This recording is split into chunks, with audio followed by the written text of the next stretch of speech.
Mo sa katabi mo, ako'y nagagalak na makita kang muli. Nagagalak po ba tayo? Ayan, praise the Lord.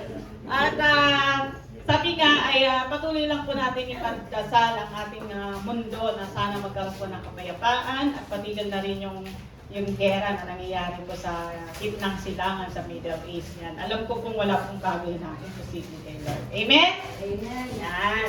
At kapag nakakabalita po ba tayo ng mga kurakot na politiko, di ba? At napapaisip tayo, lalo na kapag halimbawa sila po ay gumagawa ng kasamaan or abusado sila, napapaisip tayo na bakit ganon? Kung sino pa yung nasa pwesto, sino pa yung abusado, sino pa yung gumagawa ng kasamaan, di ba? Kasi sila yung may kapangyarihan. And the worst pa niyan, ay nakikita mo na kahit gumagawa sila ng kasamaan, payaman sila ng payaman. Di ba? Tapos yung madali sa kanila magbitaw ng pera, kumbaga pagka may gusto silang bilhin, ay talagang madali nilang mabibili yun kasi nga may pera sila. At samantalang ikaw, na very honest ka sa pagtatrabaho, magkakanda ko ba ka na sa pagtatrabaho mo, hindi mo pa rin agad-agad nabibili yung gusto mo. At naniniwala ka sa sarili mo na ikaw ay mabuting tao. Pero bakit ganun? Ito masama na to. Payaman ng payaman, paganda ng paganda. Kumbaga, di ba, napapaisip ka sa, parang napapatanong ka, Lord, bakit ganun? Unfair naman, di ba? O kaya naman, pagka nagpe-Facebook po tayo, may nakikita tayong mga ka-friends natin na panay ang travel, panay ang kain ng masasarap na pagkain, o kaya nagsusuot ng mga gandang damit, kung saan-saan. Kasi ikaw, hindi mo namamalayan, parang napapatanong ka rin sarili mo, Lord, bakit ako hindi ko nararanasan yan? Sana ako din, di ba? Sana all. For me po, ang ibig sabihin ng sana all, sa akin lang po ay nakakaramdam ka ng inggit. Hindi mo namamalayan, nagkakaroon ka ng inggit dun sa nakikita mo na magaganda nangyayari dun sa kapaligiran o sa mga tao. At ang tendency, nagkakaroon tayo ng anxiety. Ayan. So, nade-depress tayo, nag-iisip tayo ng kung ano-ano. Yan yung nararamdaman yan. Or kaya naman, ay mayroon tayong kakilala or mga kapatiran sa church na alam mong struggle sa kasalanan. Alam mo yon. At meron siyang ginagawang kasalanan na hindi niya mabitaw-bitawan. Tapos, ang kita mo, very active siya sa ministry. So, napapaisip ka, sabi mo, ay grabe naman itong taong ito, hindi pa siya marunong maliya kay Lord, di ba? So, hindi mo namamalayan, nagkakaroon ka ng, anong tawag doon, judgmental ka na. Di na-judge mo na siya. Dahil alam mo itong taong ito ay may ginagawang kasalanan. Di ba? So, today, ang ating pag-aaralan ngayon, araw na to. So, may tanong po ako sa inyo. Yan, nakakalito ang buhay, di ba? Parang sabi ko, nakakalito naman ang buhay, bakit gano'n? Yung masama, payaman ng payaman, paganda ng paganda, di ba? O kaya, may sariling bahay at lupa, may business. Tapos ikaw, marami pong ganyan iba, na talagang very honest talaga sila. At hindi sila nanggugulang, hindi sila nandadaya, pero nandun yung buhay nila. Kumbaga na, ano pa rin, nasa pababa pa rin, di ba?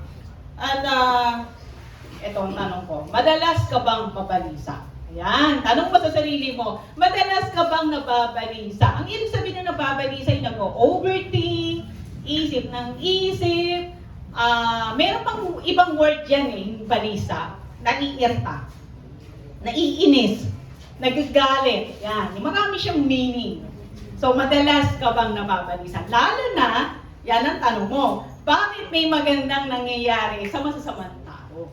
Yan. Why do good things happen to bad people? Lord, ba't naman siya? Bakit ganun yung nangyayari? Di ba? At alam nyo, naalala ko tuloy, kung hindi ako nagkakamali, ay yung aming pastor, yung ating senior pastor sa Dubai, si Pastor Francis, sabi niya, kapag ang isang tao daw, isang Kristiyano, or kapag wala daw nangyayaring hindi maganda sa buhay niya, is, yung magkabahan, di ba? Mag-isip ka na, kasi baka mamaya, kakampi mo na pala yung kalaban.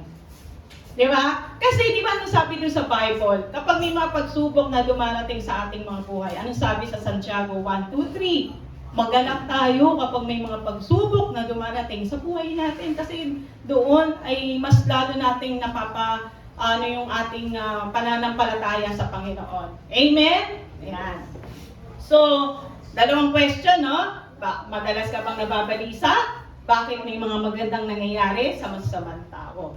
Ayan, tanong, Lord, nasaan ang hustisya? Ayan. Lord, bakit ang unfair mo? Bakit ito?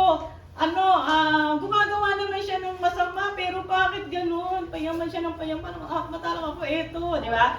At bago mo mabili yung gusto mo, mag-iipon ka muna talaga. Pag-iipunan mo, pero eto, saglit lang, mabibili niya na agad yung gusto niya. Kaya napapatong talaga tayo, nasaan ang hustisya. Kaya naman, sa araw na to, tuturuan tayo ng Lord kung ano ba yung dapat natin gawin. So, ang ating teksto ay makikita po sa Old Testament, isinulat po doon ni Haring David sa Book of mga awit, Psalms. Yan.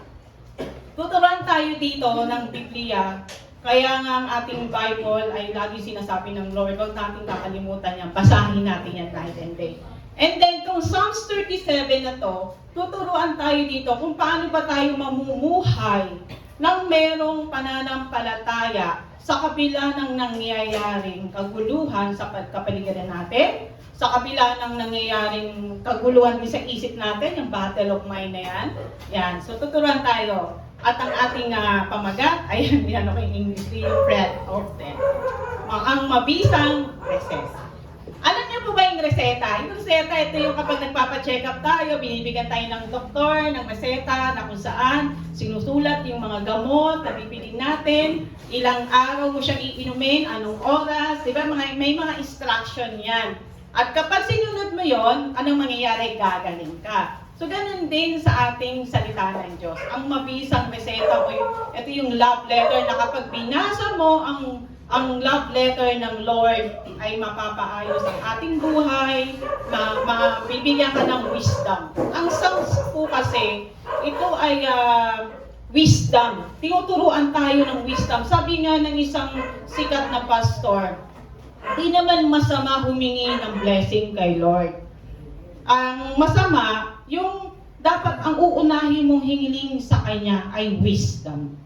Bibigyan ka nga ng blessing, pero hindi mo naman alam paano mo i-handle yun kasi wala kang wisdom. Wala rin. Kaya di ba nakikita mo maraming mga nananalo sa loto, pero pag one day millionaire sila, tapos mga ilang araw, wala na, balik na uli sa ano. Kasi wala silang wisdom. Nalala niyo si Haring Solomon? Di ba ang hiniling niya kay Lord talaga, wisdom. So ganun din po sa atin. Mga kapatid, ang unang-unang hilingin natin sa Panginoon, wisdom, bago ang blessing. Kasi kapag may wisdom po tayo, ay alam na natin kung paano ba natin i-handle yan. Baka kaya hindi pa binibigay ng Lord yung blessing na hinihiling mo sa Kanya, baka wala ka pang wisdom. Kaya ngayong mga oras na to, kung wala pang wisdom, hindi ka kay Lord. Lord, pengi akong wisdom. Amen? So, ang ating pamagat, ang mabisang reseta. So, yan. Hinauna na ako sa Psalms. Psalms is karunungan. Yan, napakagandang basahin po ang Psalms. Practical na payo, turo, gabay, kung paano mamuhay na may takot sa Diyos. Masarap siyang basahin. Gusto ko nga yung basahin, pati na rin yung kawikaan. Ganda siyang basahin. Then, sabi nga sa awit 37:25, sabi rito, kailanman hindi tayo pinabayaan ng Panginoon at walang sa mga anak niya ang namalimos ng pagkain. Kaya yung mga nangyayaring mga gera-gera ngayon, yung pandemya nga, hindi tayo pinabayaan ng Lord, lalo pa ngayon hindi tayo papabayaan ng Panginoon. Kailanman, hindi niya tayo papabayaan. Walang anak ng Diyos na namalimos ng pagkain. Amen? Yan, tandaan. Ang ganda yung verse na yan. Then, ang 37 verse 1, babasahin ko na. Itong ating So, makikita mo, huwag kang mabalisa. Sabi ng Lord, huwag kang mabalisa. Huwag kang mairita. Huwag kang mainis. Huwag kang magalit. Dahil sa masama. Ayan. Kasi kung minsan tayo, kapag may nakikita tayong mga taong gumagawa ng masama, di ba nagagalit tayo? Naiinis. Ay, grabe naman yan. Hindi mo alam nakakaroon ka ng inggit. Ayan huwag mong kainggitan. Di mo naman malaya, naiinggit kasi sila nagagawa nila. Tapos ikaw hindi mo magawa. Parang ganun yun eh. Kaya ang nangyayari, naiinis ka, nababalisa ka, naiirita ka. Sa ibang version po, ginamit ng mabalisa is naiirita. Yan. So, do not fret because all those who are evil or be envious of those who do wrong. So, wag natin silang kainggitan yung mga gumagawa ng masama. Ang ibig sabihin ng fret, ito po yung to grow warm, blaze up, be angry, or be incensed. Ito po yung adrenaline na kumbaga, yung parang pakiramdam na biglang nainis, yung umakyat yung inis mo, yung galit mo, no, something na nakaka-upset sa'yo. Halimbawa, hindi nasunod yung gusto mo, bigla ka nagalit, nag-init ang ulo mo. So yun yung fret na yan. So sabi ng Biblia sa atin, huwag tayong mabalisa dahil sa masama. So naalala ko si adrenaline, naranasan niyo ba yung adrenaline na yan? I'm sure lahat po tayo naranasan niya.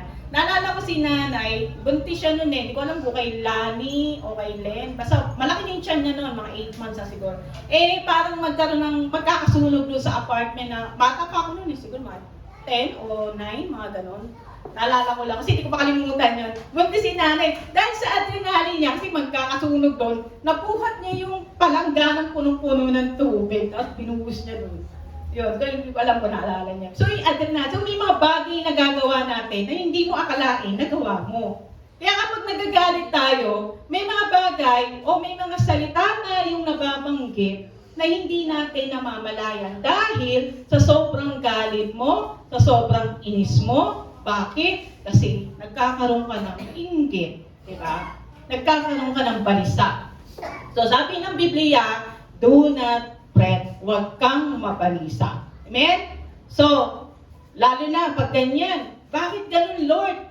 Why do things go right for them? Bakit hindi sa akin? Lord, righteous naman ako. Lord, tama naman ginagawa ko. Lord, tapat naman ako sa trabaho. Bakit hindi ako napopromote? Bakit hindi tumataas ang sahod ko? Bakit ito? Wala naman ito ginagawa sa trabaho. May kasama kayo sa trabaho ng gano'n. Wala naman ginagawa. Kumbaga, pa-banjing-banjing lang, pa-petics-petics lang, pero tumataas ang sahod. Napopromote sila. Kasi ikaw, honest ka sa trabaho mo, hindi ka napapansin. So ngayon, nangyayari, nag-iinis ka, nagagalit ka. So bakit hindi nila nakukuha yung deserve na para sa kanila? Eh kung masama sila, dapat parusahan sila. O kaya ano, di ba? May mga ganun po tayo. Masama, okay naman yung ating sense of justice, parang sa batas, di ba? Yung ngipin sa ngipin, mata sa mata, pag nagkasala ka, parusahan ka. So okay naman yung sense of justice na ganun sa law natin. But, bilang isang anak ng Diyos, at lalo na kung ikaw isang manggagawa, ay hindi po natin gugustuhin ng gano'n. Sabi nga ng Lord, kaya nga kapag nagbabasa po tayo ng Biblia, laging may paalala sa atin, do not fret. Amen? So, sabi nga, sa Joshua 1:8, pagbulay-bulayan mo ito araw at gabi. Kapag nagbabasa po tayo ng Biblia, matuturuan po natin ito. Sabi nga, malalaman mo kung paano mo matutupad ang mabuti, ang lahat ng nakasulat. Kung gagawin mo yan, ikaw ay uunlad at magtatagumpay. I'm sure lahat po tayo dito na nakabasa po ng Biblia ay nakita nyo yung pagbabago na nangyayari sa buhay nyo. Amen? Kung simula nung tinanggap nyo si Lord Jesus, na tapat sa puso mo, na totoo, and then nagbabasa ka ng Biblia, na pinagbubulay-bulay, di ba nakikita mo na ano ba yung tama, ano ba yung mali, mas naiintindihan mo siya. Amen? Etong Psalms 37 verse 1, marami na po nag-preach niyan. Di ba? Nung unang-unang Kristiyano ka pa, nung bago-bago ka pa lang, nung binasa mo ito, hindi mo pa siya masyadong naiintindihan. Tama? Pero kapag ngayon, pag binabasa mo siya, marami ka ng revelasyon na nakikita o naririnig sa Panginoon. Kasi habang tumatagal, lumalalim ka sa Panginoon, nakikita mo na ano ba ang pinapatungkulan ng ating Panginoon dito. Amen? So, sabay tayo.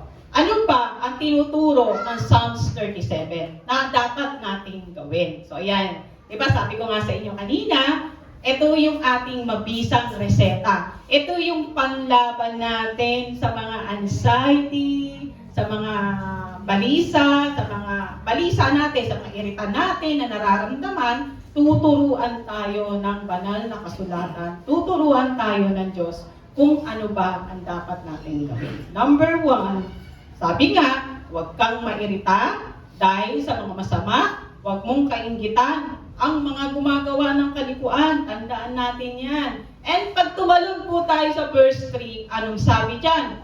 Magtiwala ka sa Panginoon. Hindi lang basta magtiwala ka. Sabi dyan, gumawa ng mabuti. Praise the Lord, di ba?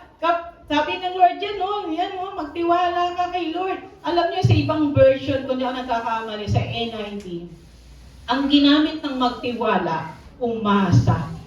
Umasa lang po tayo sa Panginoon. Umasa lang tayo, magtiwala lang po tayo sa Panginoon.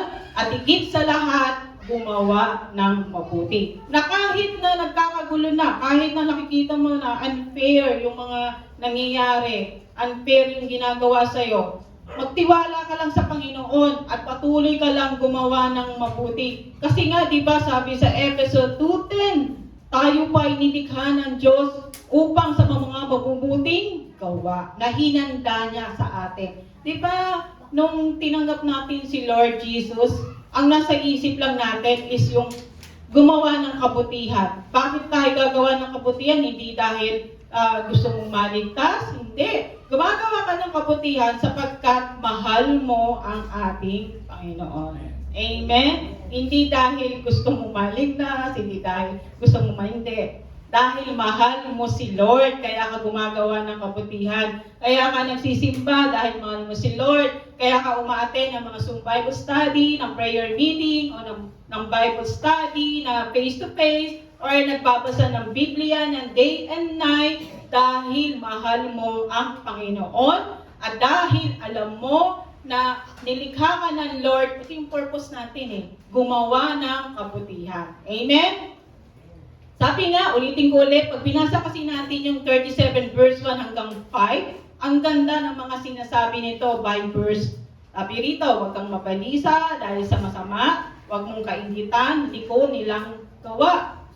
Katulad ng damo, sila'y malalanta. Hindi sila hindi sila forever. Tulad ng halaman, matutuyo, mawawala din sila. At umasa ka sa Diyos, ang mabuti gawin at manahang kang ligtas sa lupain. And ito po, paborito ko to. Kay Yahweh mo hanapin ang kaligayahan at ang pangarap mo iyong makakanta. Delight yourself to the Lord and He will give you the desires of your heart. At habang tumatagal po tayo kay Lord, yung desire mo, nag-iiba yan na nagbabago yan. Ang desire mo ngayon, yung ano ba yung kalooban ng Diyos sa akin.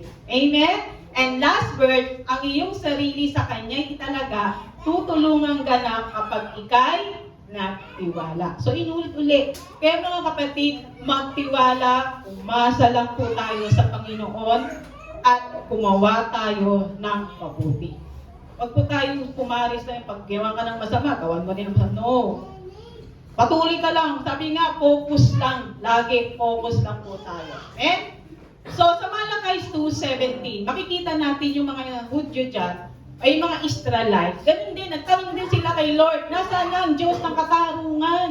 Kasi nakikita nila, but Lord, yung mga masasama na to, ay patuloy silang lumalago, patuloy silang yumayaman, mga ganun. So, ganun din tayo sa buhay natin. Pag nakikita natin na may mga taong, alam mo, mga scammer sila, pero mayaman sila, alam mo, mga cartel, alam mo yung mga cartel, yung mga sindikato, yung mga nagbebenta ng mga drugs, yan, ano sila, di ba? Ang yaman-yaman nila, payaman na payaman sila. Sa mga pelikula, napapanood natin.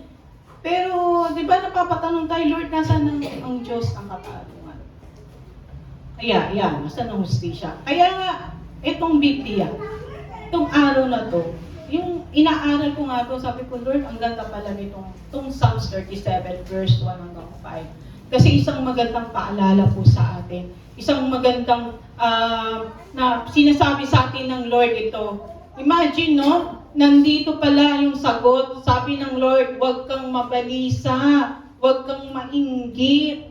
Kaya sabihin mo sa katabi mo, huwag kang mabalisa. Huwag kang mainggit. Yan. Kasi mahirap yung naiinggit. Kapag naiinggit ka kasi, ang daming nangyayari, hindi man maraming mga nangyayari, mga negative. Yan. So, huwag kang mabalisa dahil sa masama, huwag mong kaingitan, liko nilang gawa. Kaya kung, di ba sabi nga ng Lord sa atin sa Romans 12:2, do not conform any longer in this world. Yan. Huwag po tayong umayon sa takbo ng mundo. Kasi tayo po ay mga anak ng Diyos nga. Iba na po tayo. Tayo po ay mga bisita lamang dito sa mundong ito. Mga bisit-bisa lang po tayo. So gawin lang po natin yung pinapagawa ng Diyos sa atin. Focus lamang po tayo sa Kanya, magtiwala, umasa, at gumawa ng kabutihan. Amen? Ang pagkabalisa daw, ang pagkagalit ay nagdudulot lang ng masama sa atin. Yan. Di ba? Ang paninibugho, masama yan. Nagpapakita lang yan ng kawalan ng tiwala. At hingit pa sa lahat, mga girls, sayang ating mga maintenance, yung wrinkles yan. Mahal pa naman yung mga maintenance natin. So, pag magkaka-wrinkles ka lang, kaya kapag ka nababalisa ka na, naiinis ka na, nairita ka na, pray ka lang kay Lord. Lord, ang galing mo to. Yan, takbo ka lang kay Lord. Ako ganun ginagawa ko kapag na nakakaramdam ako ng gano'n. Pray lang ako kay Lord. Ako, Lord, ang galing mo to. Ayoko ng ganitong feelings. Hindi siya maganda. So, gano'n, maging honest po tayo sa ating sarili, maging honest din po tayo kay Lord. Yan. So, tandaan, ang pagkabalisa, ang pagkagalit, nagdudulot lang yan ng masama sa atin. At magkakasakit ka lang, magkakaroon ka lang ng sakit sa puso, high blood ka lang, di ba? So, sabi nga, maiksi lang ang buhay, piliin mo yung mabuti. Piliin mo yung maganda. Kaya, di ba, tignan mo yung katabi mo, paganda ng paganda yan. Pagwapo ng pagwapo. Yan. Payaman ng payaman. Declare natin lagi yan. I am Charito, blessed and highly favored. Tayong mga Kristiyano ay yung ating pananampalataya. Hindi pa natin nakita pero nakita na natin. Kasi nga, we live by faith, not by sight. Amen? So, huwag kang mabalisa dahil sa masama, huwag mo silang kaingitan kasi katulad ng damo, sila'y malalanta, tulad ng halaman, matutuyo sila. So, mawawala rin yan yung haya. Amen? Ang pag-aalala, ang kaingitan ay nagsasayang lang ng enerhiya. At higit sa lahat, nawawala lang yung kapayapaan. Napaka-importante nung may peace ka sa buhay. Amen? Hindi yung peace 1, peace 2. Alam mo yung peace 1, peace 2. Si Pastor Rico yung peace. Kasi Bisaya, peace 1. Yung pala phase 1 yung phase 2. Peace 1, peace 2. Amen? So, magtiwala at gumawa ng mabuti. Next verse. Magtiwala at gumawa ng mabuti. Tandaan natin yan ha. Magtiwala, umasa lang sa Diyos at gumawa ng mabuti. Amen. Umasa ka, mabuti gawin, manang kang ligtas sa lupain. So, bakit ko pinaulit-ulit ito? Kasi para hindi po natin makalimutan, pag paulit-ulit, importante po yan. Amen?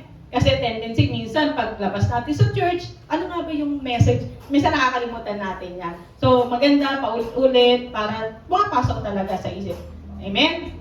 Ang tunay na seguridad ay nagmumula sa Diyos, hindi sa material na bagay. Kahit na kumpleto ka sa material things, pero kung wala ka namang relasyon sa Panginoon, baliwala lahat. Nothing. Sabi nga, ang Kristiyano, ang taong walang Panginoon, walang Diyos, o walang relasyon, wala pong kabuluhan yan. Kaya napaka-importante po na may relasyon po tayo sa Panginoon. So naalala ko lang before, nung ako po'y sagrado, katoliko, dekandado, ay araw-araw, halos araw-araw nagsisimba po talaga ako sa San Roque, sa Blooming Street. Every Friday, nasa Quiapo, Wednesday, nasa Baclaran, tapos yung Rosario, kabisado ko talaga dati, hindi ko na maalala siya. Pero parang wala akong nararamdaman na ano ba. Kasi wala kang relasyon eh. Simba ka lang, simba. Iba pala yung talagang may totoong relasyon ka sa Panginoon. Kasi kapag may relasyon kay Lord, ito po yung naghuhudyat sa'yo o nagtuturo sa'yo paano ka mabago yung ugali mo. Dati, kahit nagsisimba ako, pero yung ugali ko, ganun pa rin. Hindi nagbabago. Pero sa biyaya ng Panginoon, tumakay pa ako ng eroplano para lang makilala si Lord. May nag-share ito sa amin. Imagine mo yun. Dati, di ba, may mga palasimba, pero yung ugali. Kaya may mga ganun, no? Yung palasimba, pero ganun ugali. Kasi pala yung relasyon. Importante yung may relasyon talaga sa Panginoon. Kasi pag may relasyon ka kay Lord, ito ang magtuturo sa'yo kung paano mamuhay ng merong kabutihan sa buhay. Amen? So next, hanapin ang kaligayahan sa Panginoon. Delight yourself with the Lord. Kay Lord mo lang hanapin. Hindi sa tao, hindi sa material thing, sa Panginoon lamang po. Kaya nga, di ba, katulad nga sabi ni Pastor Wendell kanina, tayong mga Kristiyano, kahit may mga problema, tawa kayo ng tawa. Masaya tayo, ngiti tayo ng ngiti. Di ba? Naalala ko yung sinabi ni Brother Iman last week. Di ba? Tayong mga Kristiyano, para tayo nasa aquarium. Binibigyan din namin sample yan eh. Pinapanood tayo ng mga tao. Diba? At meron din ako sample dyan, para rin tayong mga artista. Yan. Kasi nakatingin sila sa atin. Tinitingnan nila tayo kung anong ginagawa natin. Kaya tayo, at higit sa lahat tayo po yung mga ambassador. Dala-dala po natin yung bandila ng ating Panginoong Jesus. Kaya hanapin po natin ng kaligayahan sa Panginoon. Amen? Kapag ang ating kagalakan ay nakapokus sa Diyos, nagbabago yung desire ng puso natin. Nagbabago yung mga hangarin natin sa buhay kasi ang ating mga hangarin ay umaayon na sa Panginoon. Diba dati gusto lang natin mga material things. Pero ngayon, nung lumalalim ka na kay Lord, yung relasyon mo sa Panginoon lumalago na, nag-iiba na yung desires ng puso mo. Amen? Kaya kapag po tayo ginagamit ng Lord sa kanyang ubasan, isang napakalaking pribilehiyo po yun. Isang napakalaking opportunity. Pero pansinin mo before, nung hindi ka pa malalim kay Lord, nung wala ka pang relasyon kay Lord, di ba lahat ng ginagawa mo, gusto mo lang, pag gumagawa ka ng kabutihan, gusto mo lang ay maging sikat ka. Gusto mo mapag-usapan ka. Di ba? Lalo na kapag nagbibigay ka ng mga donasyon. Di ba? Gusto mo ay nalalaman ng lahat. Pero nung ikaw mayroong relasyon na sa Panginoon, iba na yung desires ng puso mo. Amen? Ang kaligayahan ay hindi nagmumula sa material na bagay, ayan, kundi sa relasyon. Importante po yung relasyon po natin kay Lord. Kaya kapag po tayo nag-evangelize, di ba lagi natin sinasabi, ginagalang namin yung relasyon, yung religion nyo. Kasi hindi naman po religion ang dala namin, kundi yung salita ng Lord, kundi yung magkaroon po kayo ng relasyon sa ating Panginoon. Amen? Kaya nauna na po ito. Ang desires o ninanais natin ay umaayon na sa kalooban natin. Kumbaga, sabi natin, Lord, ikaw na pong bahala. Let your will be done. Hindi yung sa akin. Sabihin natin kay Lord, yung gusto natin, but the end ng prayers natin, Lord, ikaw na po ang siyang masusunod. Amen? So, ipagkatiwala. Sabi nga nung isang kapatiran ay nasa Dubai, sabi niya, mahirap daw magtiwala, lalo na kapag halimbawa na ang dami-daming nangyayari. Madaling sabihin, mahirap gawin. Parang yung kanta, mahirap maging mabait daw, sabi yung kanta. Pero dito nga, mahirap daw magtiwala sa atin. Lalo na kapag may mga problema, lalo na kapag kapos ka sa financial, lalo na kapag may sakit ka, paano kung magtitiwala kay Lord, di ba? Pero kung ikaw ay mayroong malalim na relasyon kay Lord, at nakapokus ka lang sa Kanya, at alam mo yung pangako, number one, dapat natin yung pangako ng ating Panginoon. Magtitiwala tayo kay Lord. And then sabi nga ng Lord sa atin, do not fear. Huwag kang matakot. Magtiwala ka lang sa Panginoon. Amen? So, ipagkatiwala sa Diyos ang ating kinabukasan, pamilya, at higit sa lahat, yung mga alalahanin. Diba? Bigyan natin kay Lord yung alalahanin ni Lord ko na pong bahala sa mga problema ko. Lord ko na pong bahala sa dinaramdam ko. Then dapat, after mo mag-pray, huwag mong kukunin kay Lord yun Lord, ako na to, ako na bahala. Huwag ganon. Kasi magkakaroon ulit ng hayaan mo si Lord ang siyang kumilos. Amen? Sabi nga, siya ang kikilos para sa atin. May tamang panahon. Kung hindi pa ngayon, sa darating na panahon, darating din yung sagot na hinihintay mo. Amen? So, sabi nga, huwag tayong mabalisa, magtiwala, gawin ng mabuti, hanapin sa Panginoon, at higit sa lahat, ipagkatiwala ang lahat. So mga kapatid, tandaan po natin yan, Huwag tayong mabalisa. Lenore, huwag kang mabalisa, huwag kang mairita, huwag kang magalit. Yan. Magtiwala ka, Lenore. Yan. Gawin mo yung mabuti. Minsan kasi, pag may nakikita tayo na gumagawa ng masama, tapos magaganda yung buhay nila, ang tendency, ay, sama na nga ako, gagawin ko na nga yung gagawin nila. Di ba? Kasi naiinip ka na, naiingit ka na, huwag natin gawin yon. Basta focus lang tayo. Hanapin sa Panginoon ang kaligayahan at ipagkatiwala. Lord, nagtitiwala ako sa iyo. Amen? So, ang prescription, ang reseta, ay gamot sa envy, yung envy, yung inggit, anxiety, yung pagkabalisa. Yan po yung mga ay dapat nating gawin. Mga instruction o yung hakbang na para tayo mag-focus lamang po sa Panginoon. Kasi si Lord lang po ang makapagbigay ng kasagutan sa lahat ng ating mga tao. Amen? Trust in the Lord and do good. Dwell in the land and feed on His faithfulness. Faithful po ang ating Panginoon. Amen. Kahit tayo po ay hindi po faithful, pero si Lord lagi po siyang faithful. Amen? Delight yourself also in the Lord and He shall give you the desires of your heart. So ngayon, maintindihan na. Minsan yung verse na yan, delight, Lord, i-delight yung sarili ko sa iyo. Pero bakit hindi mo pa binibigay yung desire? Di ba minsan ganun eh. Bakit hindi? Baka hindi ka ito yung tamang panahon. Sabi ko nga kanina sa inyo, napaka-importante na humingi po tayo ng wisdom sa Panginoon. Ako po yung lagi ko pinagpipray kay Lord, wisdom. Kasi napaka-importante po na may wisdom po tayo sa buhay natin.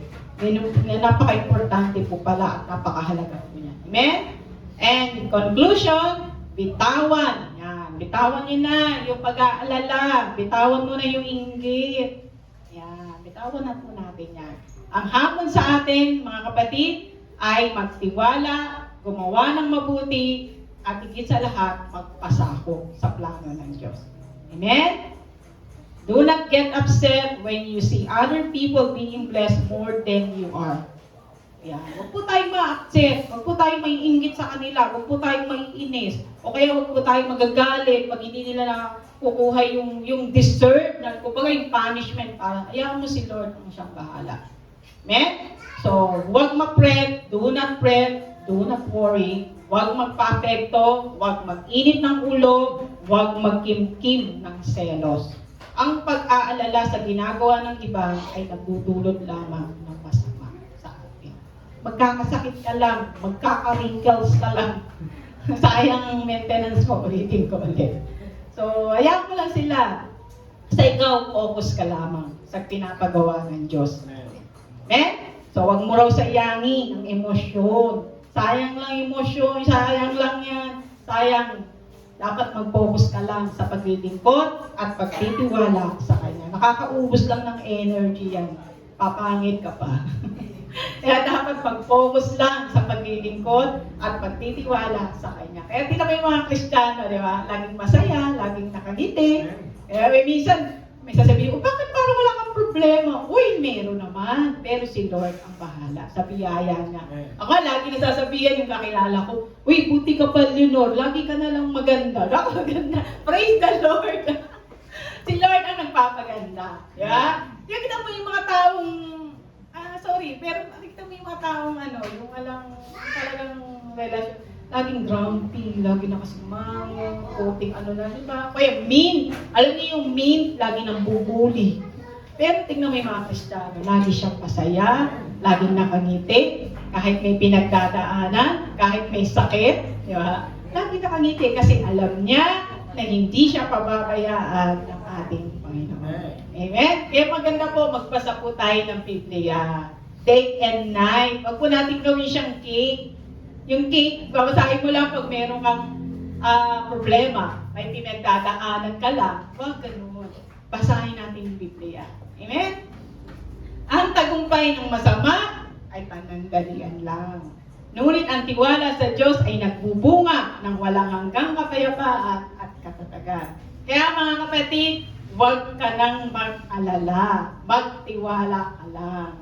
Sabi nga, praise the Lord. Huwag ka nang malungkot. Amen? Amen. Sola gratia, by grace alone. Amen? Palakpakan ko natin.